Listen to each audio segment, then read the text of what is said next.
All right. Hey, everyone. It's good to see you all again. It's been a little while. I've been taking some time out, been working on some different stuff. I've got some personal stuff going on, both physical and emotional, working through some trauma that's been coming up. And over the last year or so, I've been dealing with that and realizing, gosh, there's a lot that happened in my childhood. Different things that just really took their toll. Chronic illness as a kid. My mum having a major brain hemorrhage was when I was a kid and not being able to see her for months on end, and all sorts of different things that I'm only now starting to kind of really be able to unpack and work through. And really, I'm not much help to anyone unless I'm able to kind of process these things and work through them. And so I've been really trying to dedicate a decent amount of time working through those stuff. And I've also had my own physical journey as well. A lot of you know I've had some different illness stuff in the last little while. On top of, generally speaking, I live with chronic illness as well, with my chronic pain in my hands, my arms. And so just juggling a lot. And that's why you've probably not seen me around as much. I've been posting on Instagram, but apart from that, I've been a little bit involved on the Discord channel. We've been doing our Zoom with the patrons and stuff. But other than that, I've been kind of quiet, and that's why. I thought I'd take a little break from my break and do a little podcast, little recording for you.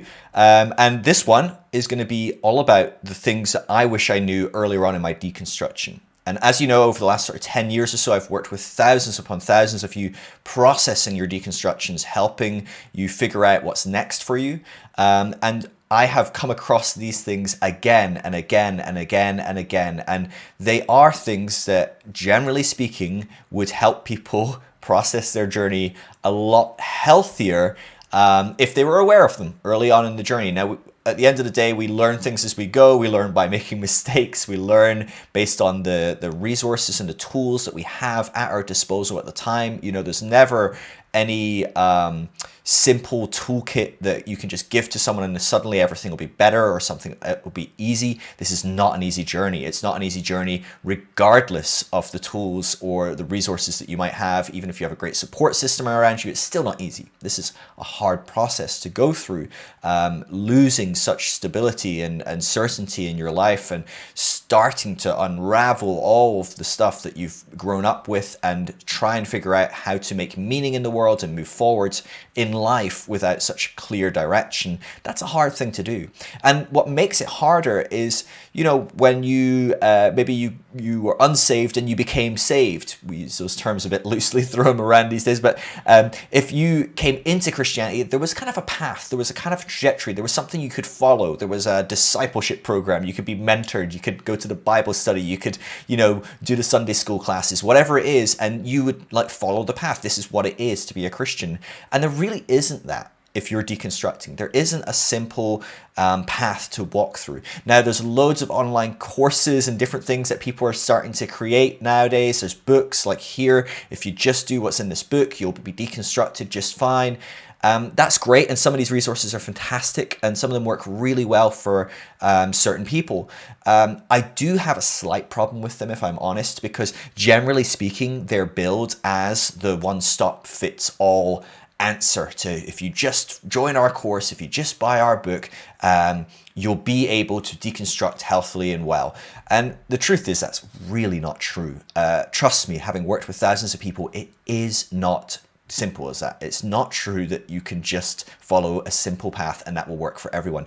Everyone is deconstructing a different life, a different experience within their conventional faith that they're coming out of. And so, you know, even something as simple as if you grew up a Baptist and if you grew up a Methodist, you are going to have a different deconstruction journey. Never mind the type of family you were in. If you're a pastor's kid, if your parents were in leadership, if your parents were just kind of volunteers, maybe your parents weren't Christian and then you got saved as a teenager going along to youth group. These people are going to have very different lives within Christianity. They're going to have very different introductions to different theologies and different ideologies.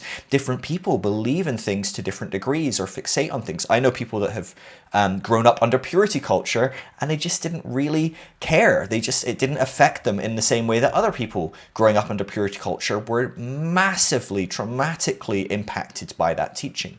And so it really isn't as simple as all people can go through this course or this book or anything like that. And that is not what I'm trying to create here for you either. And so if you're here for that, I'm sorry, you're going to be a bit disappointed. This is not a one-size-fits-all thing. Most of the stuff I'm going to share is going to be very loosey-goosey. It's going to be very open. It's going to be trying to help you navigate some uncertainty, navigate the instability of deconstruction. It's not going to be, here, have this, now you can feel certain again. That's not going to happen for most people.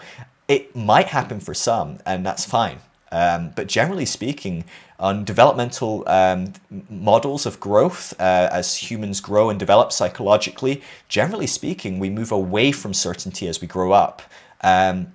And so actually that desire to stay in certainty is actually holding you back from growing up. And that's what deconstruction is. Deconstruction is growing up. You're growing up psychologically. That's what's happening to you. It's actually a lot less to do with religion as it is to do with your internal world growing up. The way that you think psychologically has evolved, has grown up, and now you are unable to think the same way. You're unable to just completely accept what authorities tell you, especially if you can't see that the authorities have particularly any good reason to be an authority in that topic, and things like that. So suddenly these kind of ways of thinking cause you to question religion.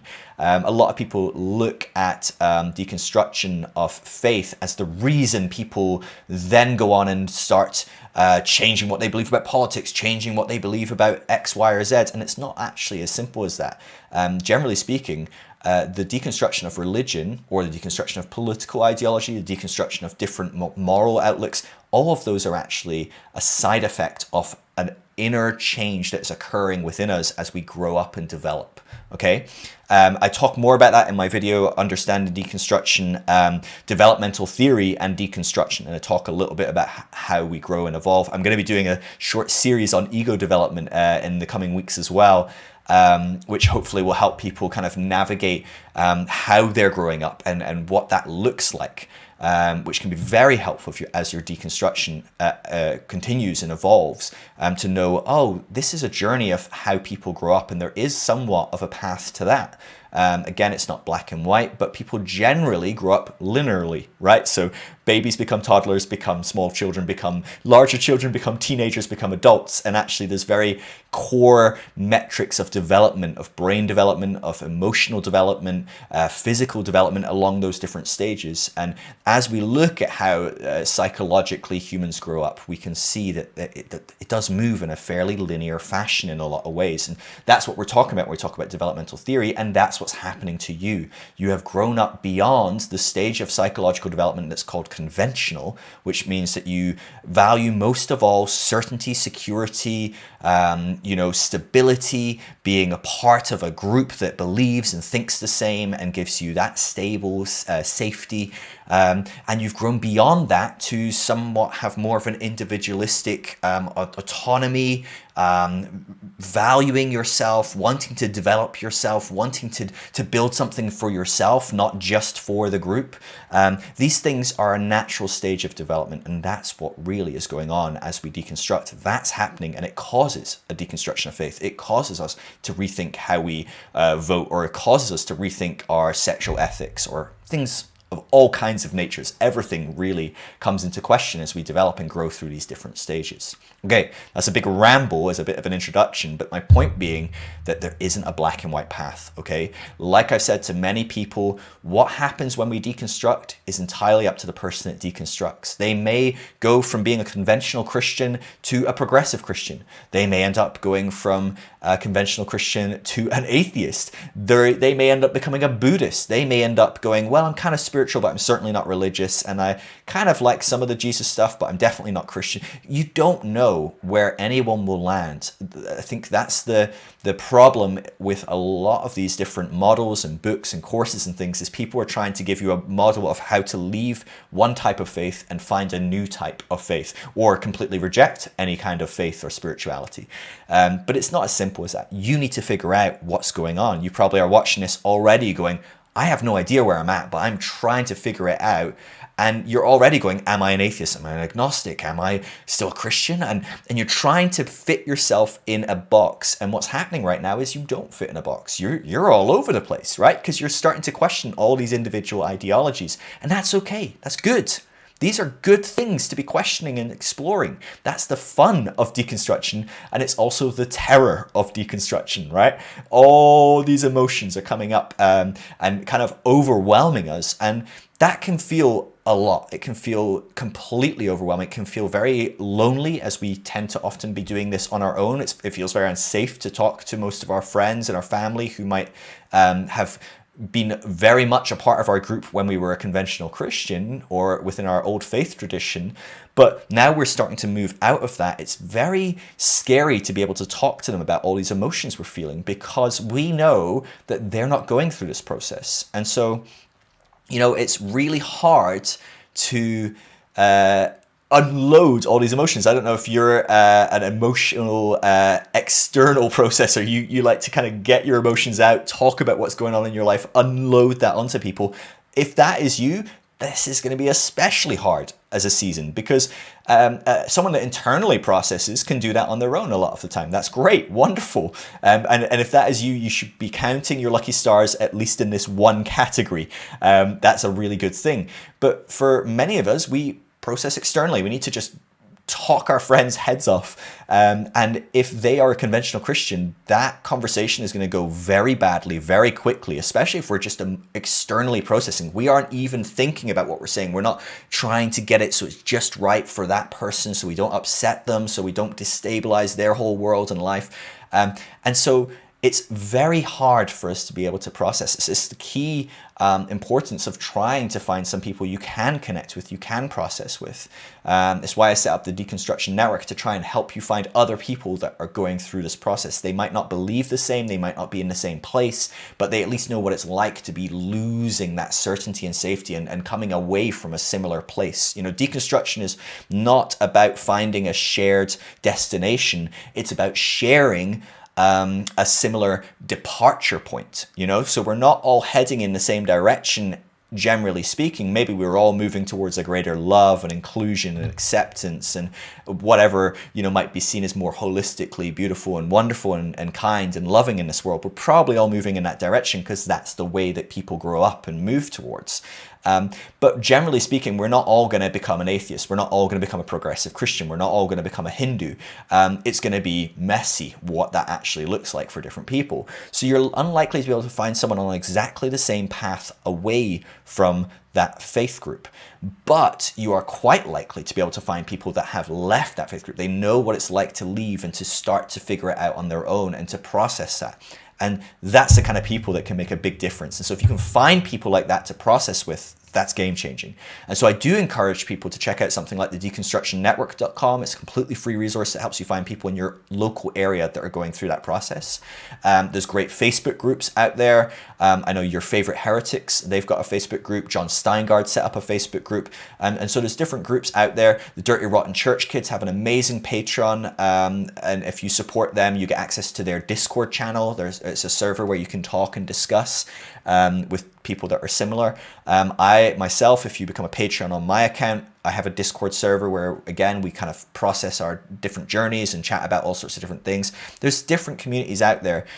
Online can be helpful for sure, but certainly there's something about knowing people in person and being able to give them a hug, cry on their shoulder, laugh with them over a pint or a coffee, go for a walk. There's something very, very substantial about having people in your life that can do that for you. If you don't have that yet, it's okay. These things will come. It feels very overwhelming and lonely early on, but these things do come. A new world of friendship and community will emerge. I promise you that these things do come for the vast majority of people, as long as they want that. Maybe if you don't want it, it might come for you anyway and get you. But a lot of people push that away and don't want that yet, and that's okay as well. People are processing in different ways and processing different things. If you have a lot of trauma going on and things like that, maybe you don't want to do people right now, and that's okay.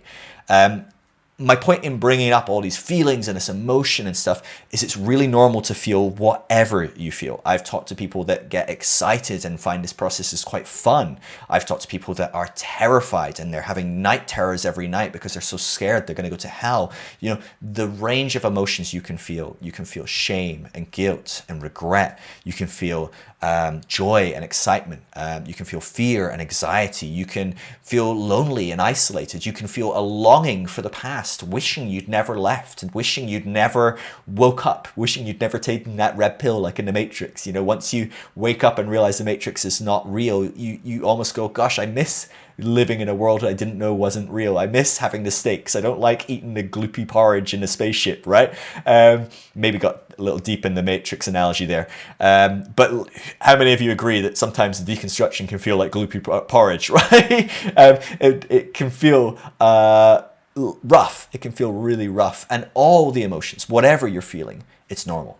Okay, not everyone's going to feel the exact same mix and myriad of emotions that you feel, but I guarantee there have been many people that have walked the same path that you have walked and felt the same emotions you feel. You are so not alone in this, and you should not, as best you can, there are not shoulds in deconstruction, so you should not try and create shoulds, okay? So as best you can, I know that's a crazy double standard rule there, shouldn't have shoulds, right? But as best as you can, don't be sitting there going, well, I shouldn't be feeling guilty about my time as a Christian and that I taught purity culture as a youth leader. I shouldn't feel longing for wanting to be a part of that community again and actually missing that friendship group and missing the certainty of knowing God. I shouldn't feel so excited about deconstruction when I know so many people are finding it so hard.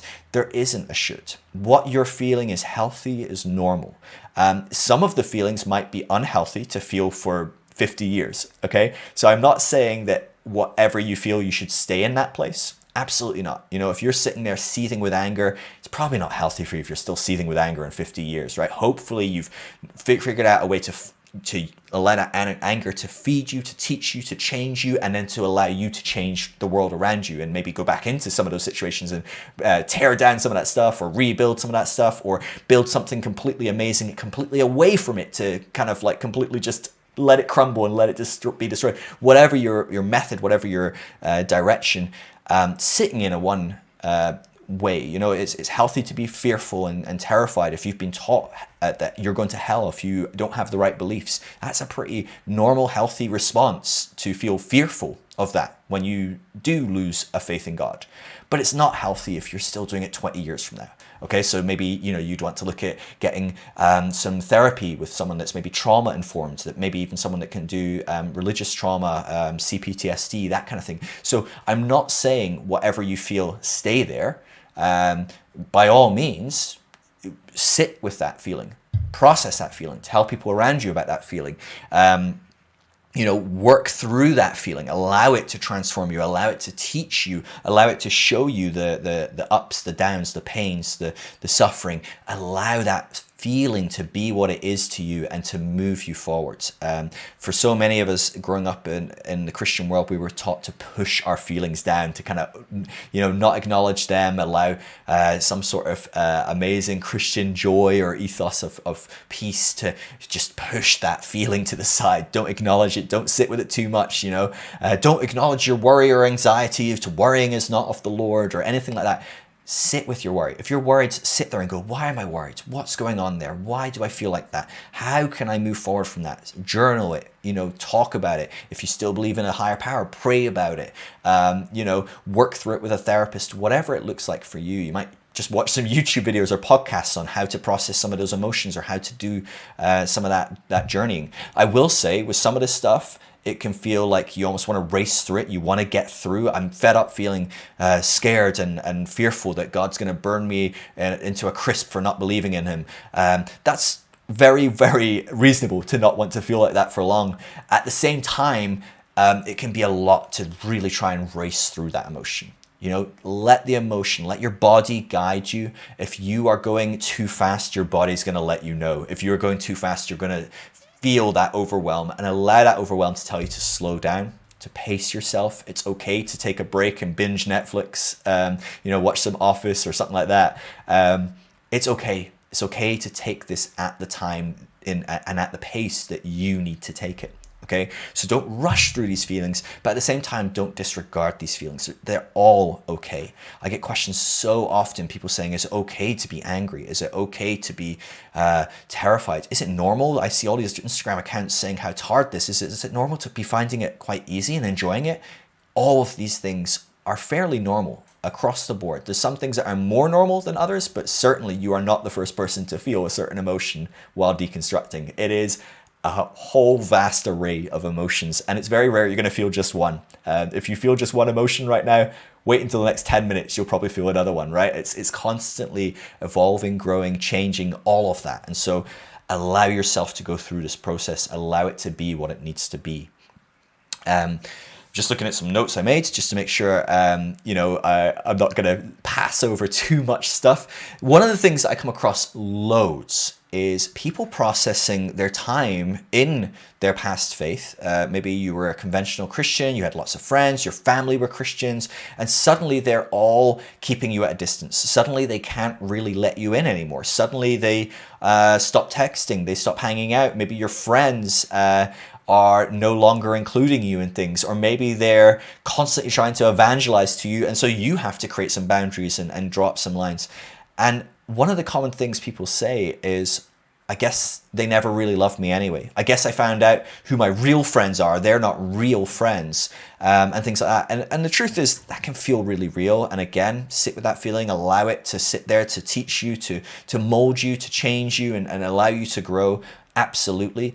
But I want to encourage you that as we talk about developmental theory, as we grow and develop, if you think of a small child as it grows and develops, its capacity to love, its capacity to have relationships, to feel certain emotions, that grows and develops. And very much it is the same. It's not that your friends and family never loved you. It's that your concept of love has grown bigger than theirs. And so now what you would consider to be an obvious way to love someone is completely incompatible with them. Okay? And so it's a bit like when you say, well, obviously I include LGBTQ and affirm that, and they're suddenly like, well, I don't understand. You can't do that. Right? It's just not on their wavelength. It's not an option. In the same way, when you say, well, a good friend would accept me even if I completely disagreed with their faith, what you probably forget is that actually you probably weren't that friend or family member 5 years ago, a year ago, 3 weeks ago, maybe. You've grown beyond that stage of belief. You've grown beyond being that person yourself.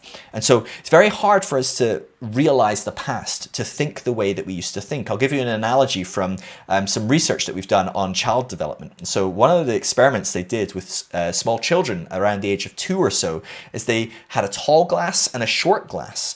And they filled the short glass with water, and then they poured the water from the short glass into the tall glass. And they let a toddler watch this, and they poured it back and forth. Okay? And then they said, which glass holds the most water?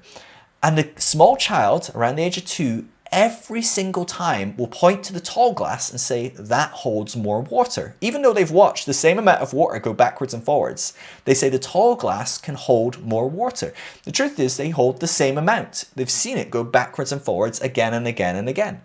What's interesting, that's quite normal. It's quite normal for that age of development, as evidenced by the fact that 100% of 2-year-olds will do that. They can't conceptualize some of these more complex concepts yet.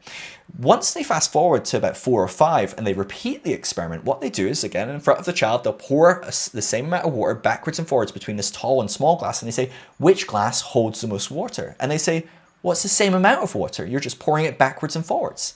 So they've developed, they've grown up, they've changed, and now they realize, oh, well, that's different, isn't it? And so what's happened is you have grown up as you understand your friendships, as you understand relationships. You've grown up and said, well, of course I wouldn't let something as simple as a religious ideology stop me being friends with someone. But at an earlier stage, that's not possible. That is a core component to our friendships and families right now, is we can't really let that person in to the same degree. They're going to burn in hell forever. They're going to lead us astray. They're whatever, right? Going to let demons come into our life. Whatever the crazy different beliefs are at that stage that seem so rational and logical to us then, and seem so rational and logical to our friends and family who are still there, that becomes illogical to us today. The most interesting part of that study, however, I've not mentioned yet. The most interesting part of that study is they then show the 4 and 5-year-olds a video of themselves. And they say, who's that? And they're like, it's me. That used to be me. And they're like, yeah, that's you when you were younger. And then they watch their younger selves watch the water go from short to tall glass backwards and forwards, being asked which holds the most. And the young person says, the tall glass. almost every single child will then say, that's not me.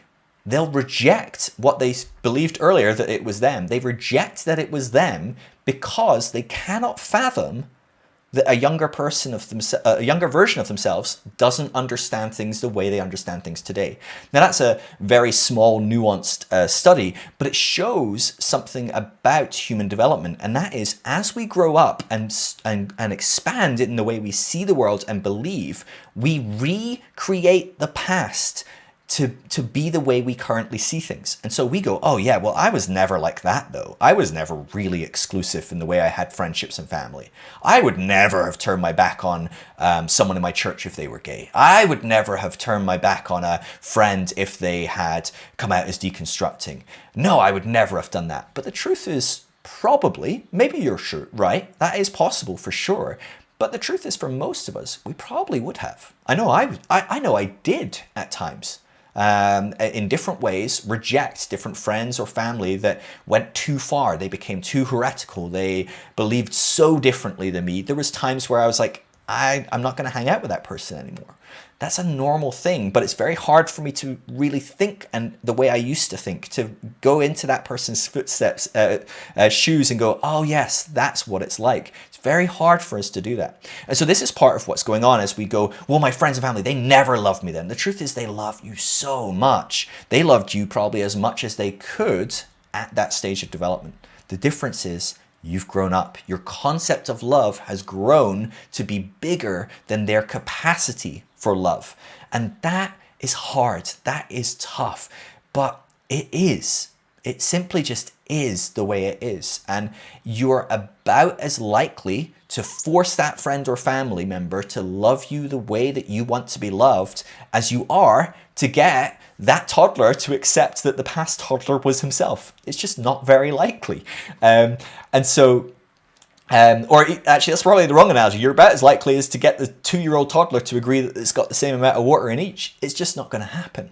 They're not capable of understanding that yet. They have to grow up. And so many of our friends and family at some point will grow up, will develop, will evolve. Sometimes our deconstruction will cause that person to have some sort of development and growth of their own. A lot of us, it's through pain and suffering and through relationships falling apart that can spark some of our deconstruction. And so maybe your deconstruction is a part of that person's journey of starting the process of them growing up. That's very possible, but it's not always true. And so don't rely on that and don't require other people love you exactly the same way, because you're only setting yourself up for failure. Now, you can set up a boundary that says, if you don't love me in a healthy way, we're going to have some boundaries here and you're not going to have the same access to me as someone that is going to be able to love me in a healthy way. That's very healthy. I'm not saying you should just accept if they're hating you, if they're unkind to you, if they're constantly trying to convert you, if they're trying to influence your kids in unhealthy ways. Set up boundaries. Like, nope, that's not happening. Here's some boundaries. I am not saying let that person hurt you, abuse you, harm you. What I'm saying is to expect that person to do beyond what they can, you're only setting yourself up for failure and upset. Recognize where they're at and expect them to be there. You're going to end up with a lot less disappointment, a lot less pain, a lot less heartbreak. The heartbreak's still going to be there. It still hurts for mum to say, well, I just don't understand what you're doing and I don't want to hear what you're coming from and I don't want to hear about that belief you have or this experience you had. I don't want to hear it. That's still hard. That's still painful. But if you went into that conversation going, well, of course, mum isn't going to understand this, you're going to have a lot less heartbreak through the process. And it really is the most healthy and loving way to love those in our lives that haven't grown to be at the same place we are as far as our understanding of love and inclusion and acceptance. And so bear that in mind with friends and family. They did really love you. It wasn't that they weren't really your friends. They never really saw you as a family member. Of course they did. But you just grew up beyond where they're at. You know, a lot of people, what we're asking for them in their fundamental way of thinking is we're asking them to turn their backs on their communities, on their family, on their friendships, on their eternal security in order to be able to accept us. You know, that's how they might see it. You know, it's like maybe a trans or a gay child coming out to their parents, and their parents are left in this very real situation of going, I love my child, but through my whole way of seeing the world, through my fundamental framework, this is a sin. If I accept them, I will go to hell. If I accept them, my community will kick me out. I'll have no friends. My family will reject me. And so they're sitting there in this impossible situation they're in. Now, I'm not saying it's the right thing that they reject them. I'm not saying that at all. It's awful. It's terrible. And gosh, I long for a day where humanity as a whole has grown up to the point where that is no longer a thing. That we can just accept everyone, whoever they are, however they are built and wired and want to be in this world. I long for a day where we accept that and we come to that place. That will be an amazing time. But I'm also a realist. I also am aware that that isn't the case. And so I can look at that person and look at this impossible situation they're in where they go, I love this job more than anything, but I don't want to spend eternity in hell. That's a tough one, right? And I don't want to lose all my friends, all my family, all my community. Oh my gosh, like how do I do this? And what's amazing to me is how many parents do love their kids so much that they actually power through that and end up deconstructing and changing their own beliefs and losing their communities. That's a powerful testament to the love of a parent, for sure. But we all know that there are plenty of parents that don't. There are plenty of parents that don't have that capacity. And so it is life. It's shit. It's really shit, right? I mean, it's hard. I've lost a lot of loved ones through this process. So many people that I loved so much. Some of my closest friends I've ever had, I no longer talk with. I'm no longer in connection with because of this. And it breaks my heart. And so I feel where you're coming from. This is not in any way to minimize that experience, but I'm trying to humanize that other person so that you can see this isn't about them not loving you. This is about them going, I don't know how to keep loving them with all this other stuff in place. It's a full-blown existential crisis. I am going to have to die to some degree to still love this child that's deconstructing. How am I going to do that? My relationships will cease. My relationship to God will cease. My church relationships will cease. I'll no longer be close to any of my friends. My family will reject me. I'm going to go to hell. Like, that's a lot to ask of someone that's a fundamental Christian, that's really passionate about their faith and really believes this. You're asking them to die, their whole life to fall apart. It's a big thing. And so that might take time. It might never happen. And that's something we have to come to terms with too. It might not happen. And we have to figure out, how do we want the relationship to proceed in that case? Maybe it looks like really hard boundaries. Maybe it looks like they're no longer in our life. That's hard, really hard. Like I'm saying, I'm not sugarcoating this process. This is going to be hard, deconstruction. And it is going to look like some of your relationships will never be relationships moving forward. They are going to end. That is very much the reality, is some of your relationships will not continue.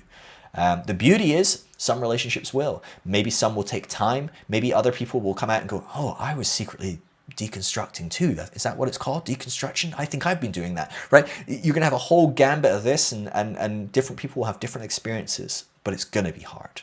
But I do want you to be as much as possible primed with realism. Of course, people are going to reject you. No one wants to go to hell. Are you kidding? Like, how much do we struggle with that coming out of Christianity? The process of trying to unravel the fear of going to hell, the unravel the fear of God's punishing us and rejecting us. And that's some deeply ingrained stuff. And it's not a surprise that a lot of people opt for eternity in heaven over still being mates with Phil, right? I mean, that's not too hard a choice. I'd pick eternity in heaven over being my friend, if I'm honest. And so, you've got to have some realism here. You've got to have some capacity where you go, well, of course, some people are going to struggle with this and they're not going to be mature enough in their own development to be able to navigate some of these complex issues, to be able to deconstruct, to be able to understand my deconstruction. We have to understand that this is hard on those people too. Think about, again, you might struggle to go back in the past and put yourself in your old self's shoes and think the way you used to. You're probably going to go back there and think the way you do now. But in the past, when people left the church, when your friends fell away and became an atheist or things like that, you really were worried, you were upset, you would pray for them, you would try and reach out to them and encourage them to come back. You eventually maybe even created some distance and were like, wow, I can't really be friends with them anymore, I guess. Or, you probably had a range of different experiences at different times. And understand that this is really hard for your friends and family. They are processing the person we love is now going to spend eternity in hell. The person in love has been deceived by Satan and filled with demons or whatever they think, right? That's a hard thing to come to terms with, right? It's a hard thing for a mother or a father to realize that their daughter is now going to go to hell forever. Now, of course, we don't believe we're going to go to hell forever, right? So it's on one sense, that's one area that it might be easier for you to process than for your parents, right? Because you're going, well, I've lost the belief in a hell. They're going, I've lost a child who's going to spend eternity in hell. That's a painful process to come to terms with, right? Every time you see them at Sunday lunch when they still come round, you're thinking, gosh, these are my last moments with this child before they burn forever. Like, no wonder they kind of sneak in a like, hey, you going to any churches, right? I mean, you can understand on some level why they're so desperate to reach you, so desperate to change you, to bring you back into the fold. And so, yeah, it's hard on them. It's really tough.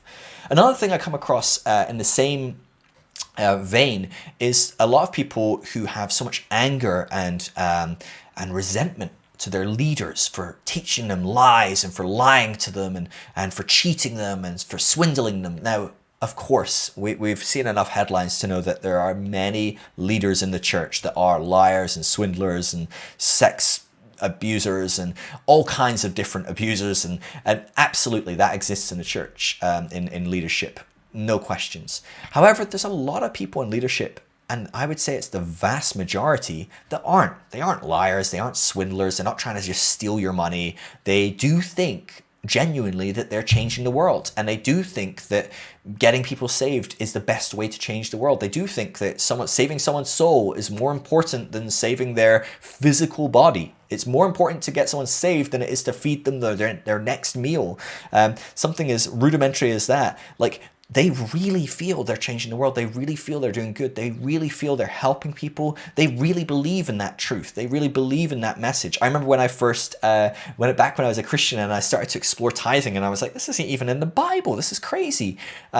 I was able to look before that, where I had helped at church give messages before the offering and taught about tithing and used the Bible verses and said, look at this Bible verse. It says, if you don't tithe, you're robbing God, and see how important tithing is. Let me give you some testimonies from my life about when I started tithing, my finances got better. And like, I wasn't lying to anyone. I really believed those messages in the Bible meant that thing. I really thought it meant that I would be robbing God if I didn't give him 10% of my income. I really believed that when I started giving to the church, my income did get better. And so I was like, well, that must be why. Now, it could have been coincidence. It could have also been that the times I started tithing were usually the times I started thinking about my money and budgeting well, right? So of course I had some more money kicking about. But there's so many components there, but I wasn't ever going, oh, I really want to steal all this money from people. I honestly believe that 9 out of 10 leaders out there, they just can't see things the way that you see things. So they don't know they're lying. When you go to them with the history book and go, look at the Bible, look contextually, it's obviously not this, and you're just cheating people and lying to them by teaching this. This is going in one ear and out the other. They're not in a worldview, in a place, in a state of psychological development to be able to hear that stuff. It's just going in one ear and out the other. They are in massive cognitive dissonance because they need to believe what they need to believe. And so, of course, they're going to teach what they believe to be true. They're not lying to people. They're not suppressing the truth to teach a lie. Maybe some, like I said, that does happen, I've no doubt. But the vast majority, honestly, are probably completely lost in their own world of this is reality, this is true to us. And we were lost in that world at one point. I'm sure we passionately told our other friends how important it was to be pure when we were growing up as a teenager and being taught purity culture. We weren't lying to anyone. We just believed the lie. It wasn't as much a lie even from the leader that taught us, right? Because they believed the lie. And it probably wasn't even a lie from the seminary that taught the leader because they believed the lie, right? And so at a certain point, when does the lie become someone's truth? And that's what we're seeing is that, yes, this might not be true, But it's not that people are lying. They're just teaching what they think to be true. And so this is a big part for a lot of people in letting go of holding so much resentment over their past life, their past leaders, their past, parents, whatever, is realizing they weren't trying to hoodwink you. They weren't trying to screw you over. They weren't trying to steal from you. They weren't trying to abuse you in some psychological warfare. They were just doing what they thought was best. And it turned out to be really shitty, right? It turned out not to work very well for you. What's weird is it sometimes works really well for other people. And I think that's the hard part for us to navigate, is that for some people it works really well. In fact, for us, it maybe worked really well for a season, right? So for some of our time, it might have actually been really helpful. It might have been really good for us. It's hard to navigate the fact that our lives in the church weren't black and white. They weren't all good or all bad. They were probably a bit of everything, right? And this is a big part of what I'm helping people understand, is a big part of moving on from leaving your conventional faith, your traditional faith. As you move on from that, a big part of that is integrating that time. So a lot of us look back over that time with regret and shame and guilt. We feel guilty for teaching people the wrong thing. We feel regret for wasting all those years. We feel shame for how could we be so stupid to be duped and all this stuff. And the truth is, we have to process that for sure. Sit with those feelings, process it. But actually, as you process it, what you're going to find is you're going to find some self-compassion, some grace. Right? Nice Christian word for you. You're going to find some grace. You're going to realize, well, of course I believe that stuff. That's where I was. That was my ability. That was my capacity to believe things and understand things was there. And it did seem like good truth, and it did help me in some ways. And so actually, I'm thankful that some of these teachings did help me move forward in my life. And I'm also just as thankful that they don't anymore, and I can move on to something that's more true, that's more helpful, that's right for me just now. And you're probably going to find this as you deconstruct. Some of the things you passionately believe today, you're going to move on from. It's going to continue to evolve and grow.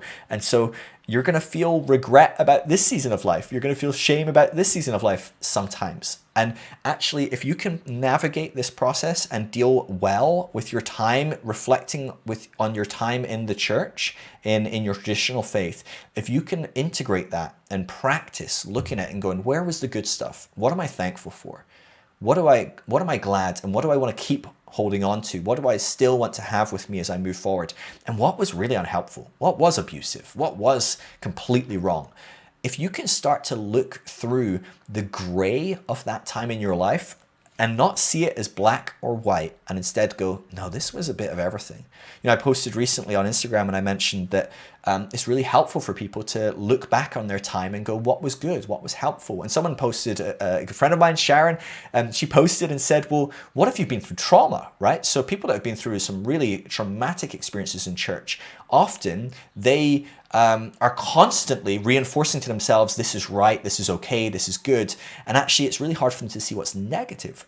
And really what she was highlighting is, this is another side of the coin, right? So for most of us coming out, we completely turn our backs on everything, go, it was just awful, that was the worst season, I'm never going back there, it was so abusive and manipulative and whatever, and we can't see what's good in that place. But for someone that's been really abused and set up in a system of abuse, it's a bit like a domestic abuse case where the person keeps going back to the abusive, violent partner, even though they know it's not good for them. They still go back and go, well, maybe they've changed. Maybe it's not so bad. Maybe I'm the one that's wrong. That can be really unhealthy. And I've seen that a lot in people that deconstruct. They don't need so much to focus on what was good in that season because they over-romanticize it. They need to go back and go, what was unhealthy? Why am I not going back? What will I never take forward with me? What am I going to learn from and move on from? And so my point isn't to say, let's overly romanticize the church. And it's not to say, let's overly demonize the church. What I'm trying to say is look back on your life and realize that it's full of good and bad experiences and filter them. Look through them all and go, whoa, there's some bad stuff. What can I learn from that? How can I process that? That might have brought up some feelings. Do I have stuff still need to process? Oh yeah, there's that. Let me process that. Okay, now I can let that go.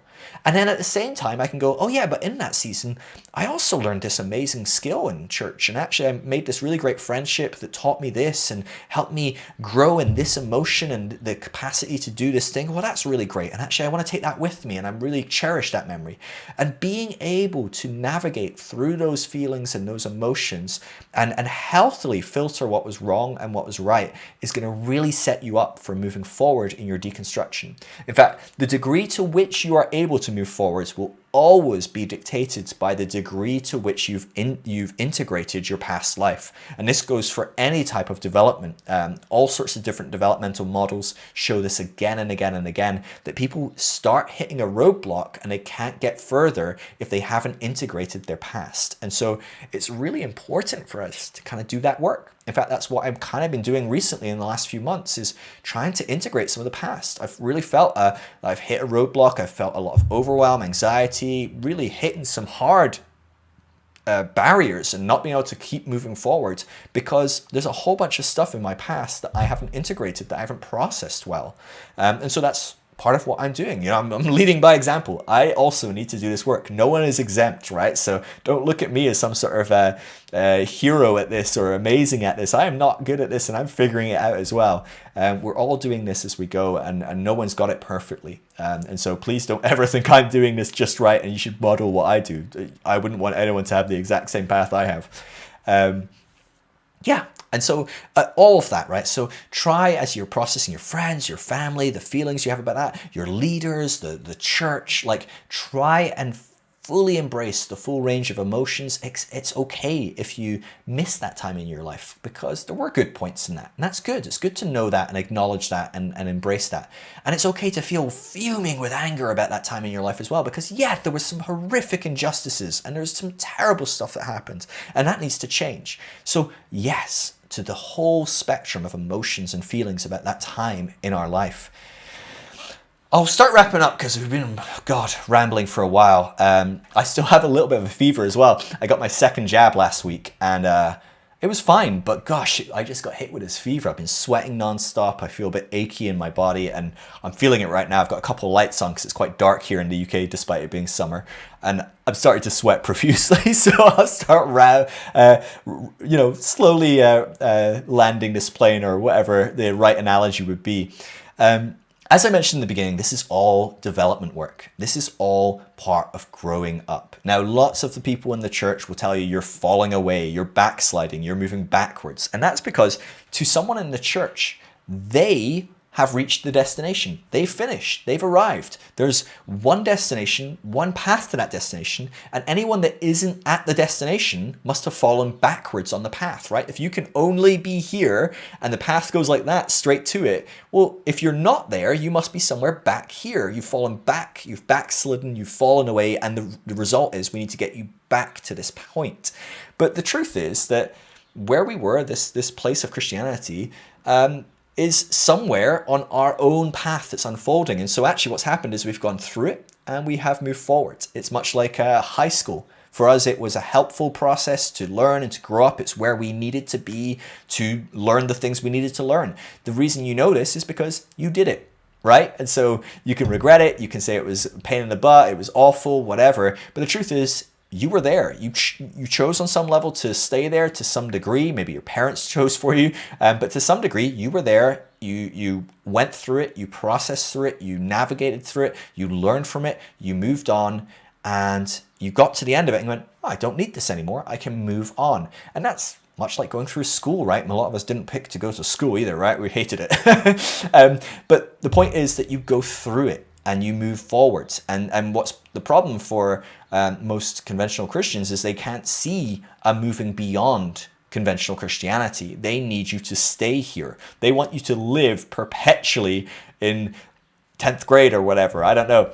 They never want you to go beyond it. And the truth is that that's not healthy. It's not normal. What you are going through is really healthy. It's really normal. It's called growing up. And the whole point of me saying that this is part of the process, that you have grown up, that you're in the process of growing up, is to remind you you're going to keep growing up.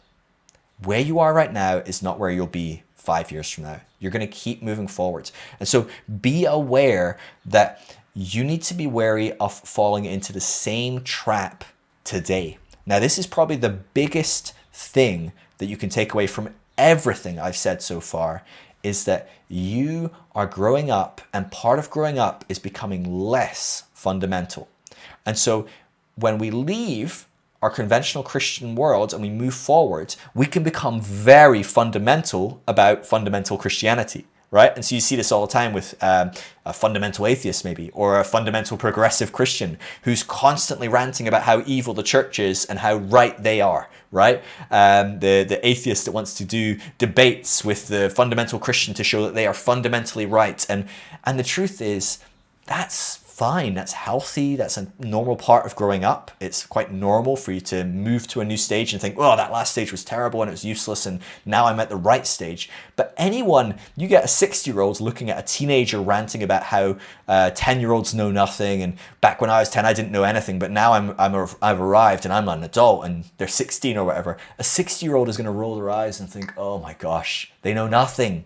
But I remember what it was like thinking I knew everything, and that's just a stage and they'll grow out of it. But a 16-year-old doesn't know they're going to grow out of it, right? The 16-year-old really does think, oh, my parents know nothing. Oh, those kids know I have arrived, right? And it can be very true of us as we deconstruct that we turn into the annoying teenager that thinks they know everything. Now, that's healthy. It's part of growing up. It's part of continuing our journey. It's okay to be very fundamental about not being a fundamental Christian. It's okay to be very certain about how right you are, that that's wrong, and now you know the truth, or whatever it might be. That's okay. That's normal. But what I'd caution you to do is be aware of that and kind of catch yourself when you do see it. You might not be able to see it at all right now, but if you can see it, go, oh yeah, I'm still growing up. I'm at a stage right now, and that's okay, and I love this stage, but I need to give myself permission to grow up. And I need to give myself permission not to put really hard roots down here and want to stay here. I need to give myself permission to stay open, to stay humble, to hold on to the things I know with open hands and go, well, I think these are true, but I'm willing to bet that some of the things I think are true are probably wrong, because a lot of the things I thought were true last time were wrong. And so you need to approach this journey of deconstruction with some humility. If you do so, it will go so much better for you. This is why again and again and again, when so many of you come to me in DMs and things like that, and I love that. I love every time I get to talk to you guys in the DMs over on Instagram. It's such a joy to interact with you. I'm sorry I'm a bit slower than usual these days. I've just had to take a lot of time off to process, and emotionally I'm not in the right headspace, and not to mention physically I've had a fever for the last few days and different things. But I love chatting with you all, but I know I piss off so many of you so much because you come to me for a fundamental black and white answer. You come to me going, is there a hell? You come to me with a question, is this right? Is this wrong? Or how do you read the Bible this way? And what is God like? Or these kind of very fundamental black and white dualistic questions. And I refuse to give those answers. I give you lots of options. I give you multiple books or resources to explore. I ask you what you think and allow you to process and explore. And the reason I do that is because I have no desire to root you into more fundamentalism. I'm not going to give you another fundamental leader to follow. I'm not going to be that person. I'm sorry, I'm not going to be a new leader for you. And I'm not going to give you a black and white answer to then just grab hold of and go, this is the new truth. I solely want you to explore, and I want to give you room to realize that you probably aren't ever going to know it all. And that's good. That's okay. That's a wonderful place to be. As you grow up, as you develop, as you pursue this path, you're going to realize more and more. And hey, I'm not saying this from having arrived, right? The 60-year-old hasn't arrived. And God, I'm a lot younger than 60, okay? I haven't arrived. I'm not saying this from you'll realize one day when you're as grown up as me. I'm not very grown up, guys. I am still very fundamental a lot of the time. You'll tell from some of my memes. But as you grow up, you're going to realize, I'm being very fundamental. I need to hold this looser. I need to let go of this. Again, like I said at the beginning, a lot of the models of developmental theory point to as you grow up in different areas, your ego, your value system, your morality, these different things, what happens is you let go of certainty. You become less fundamental.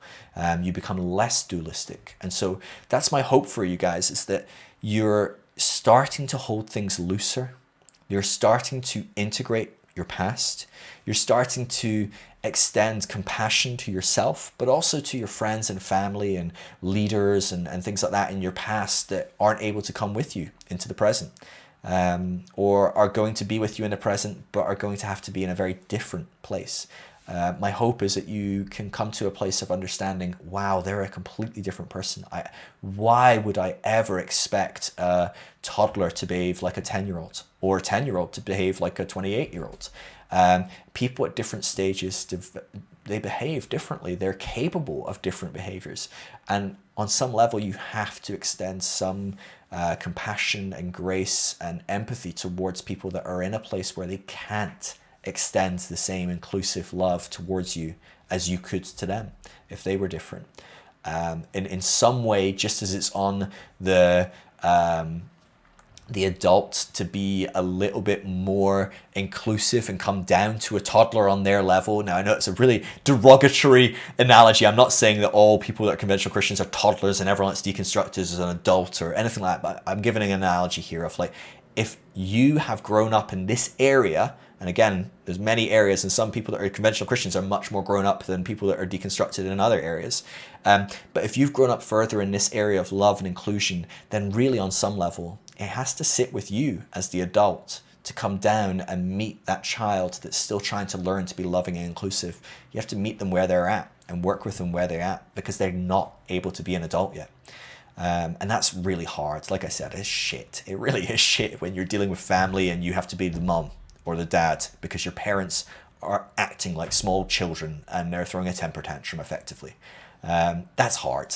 And it's hard for the parents because they're not used to their child being the adult and going, hey, you're throwing a temper tantrum right now. Do you need some time out? That's effectively what we're doing when we create boundaries with our parents, with our loved ones, with our siblings, with our friends, is we're basically saying, hey, you aren't able to operate on a healthy level right now, so I'm going to create some boundaries. And when you grow up, when you're ready to have an adult conversation, I'm here. That's hard. It's really hard.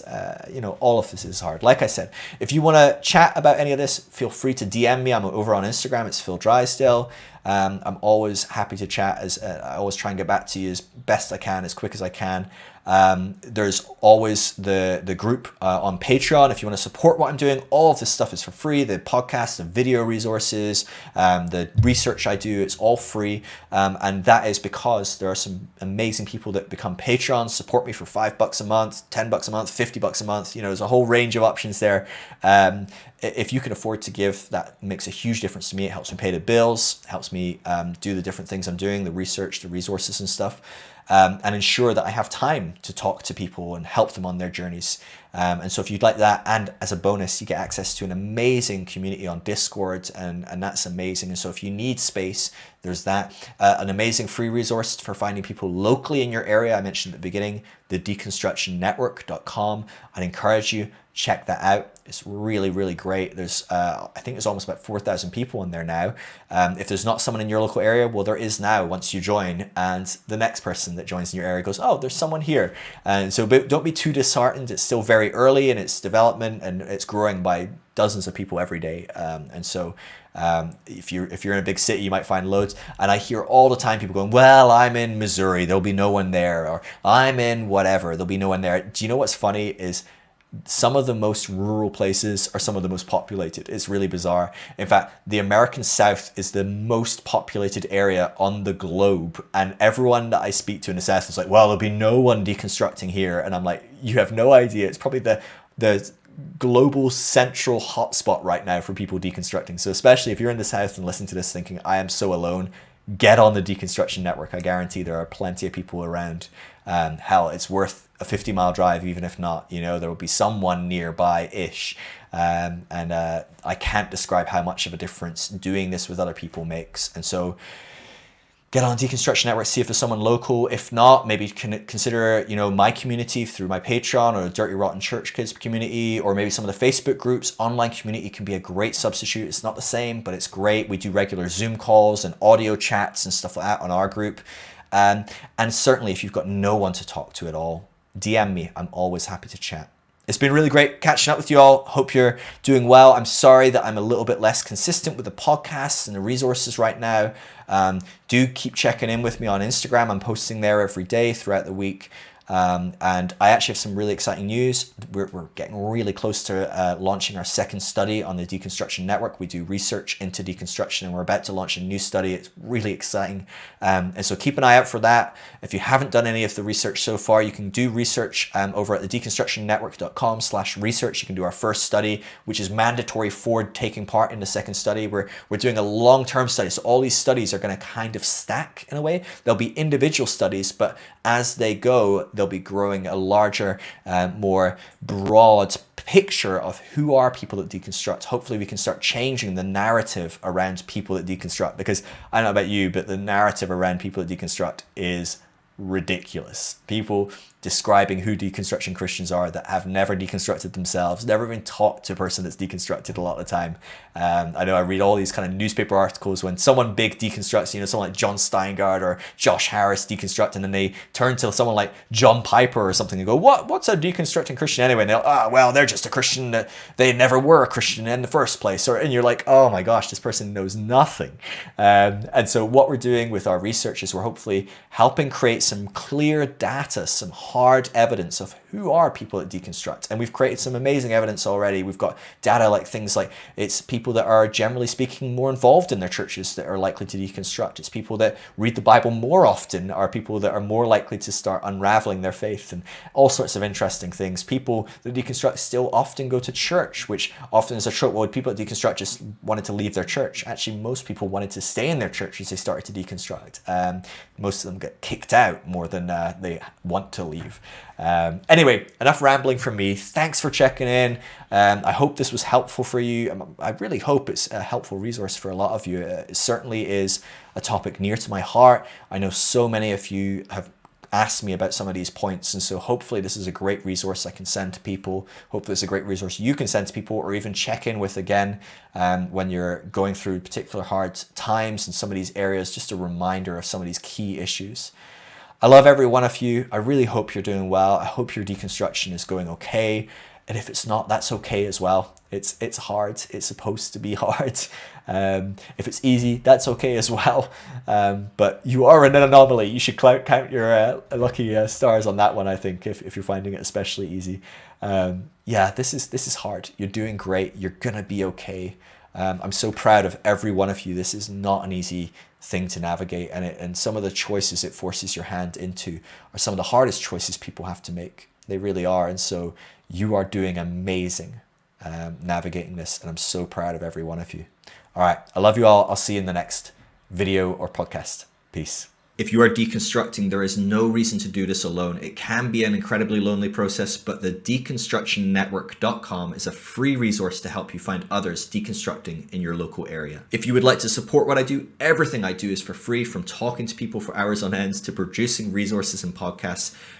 It is only possible because people give generously. There's never any need to give. It will always be free, everything I do. But if you do, we do have an amazing private community group that we talk on over on Discord that you would gain access to. And we do regular audio and video chats on there as well. So it'd be great to see you in there. But of course, never any requirement. And of course, please, please, please come and talk to me on Instagram. I love connecting with people. I love helping people on their journey. If you need a safe space to process your deconstruction, I would love to connect. It's just at Phil Drysdale. Love every one of you. Peace.